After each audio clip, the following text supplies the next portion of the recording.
महकमा एक्साइज में गाड़ियों की इंस्पेक्शन का बड़ा फ्रॉड मंजरेआम पर आ गया है। इस्लामाबाद नंबर की गाड़ियों की इंस्पेक्शन पंजाब में करने का इंकशाफ हुआ है। गैर कानूनी तरीके से इंस्पेक्शन करने वाले अफराद को शो कॉज जारी कर दिया गया है।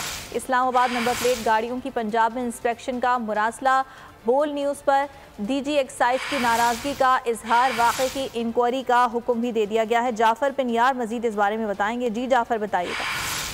जी बिल्कुल, ये महकमा एक्साइज एंड टैक्सेशन में बड़ा फ्रॉड सामने आया है कि ये इस्लामाबाद फाकी हुकूमत में जो उन गाड़ियां हैं उनको पंजाब में और लाहौर में उनकी इंस्पेक्शन की गई है, जो कथित तौर पर ममनू और गैर कानूनी इकदाम था। जराए का ये कहना है कि डायरेक्टर एक्साइज मोटर से जो मोहम्मद आसफ, उनको मालूम हुआ था कि इस तरह का काम हो रहा है, जिस पर इंक्वायरी की गई।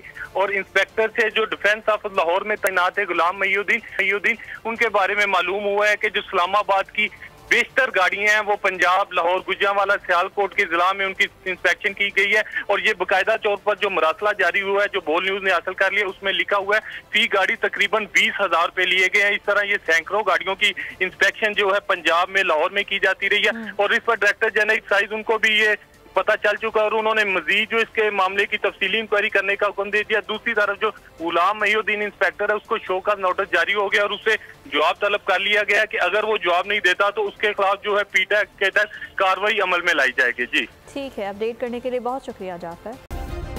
सब्सक्राइब करें और बेल दबाएं ताकि कोई खबर रह न जाए।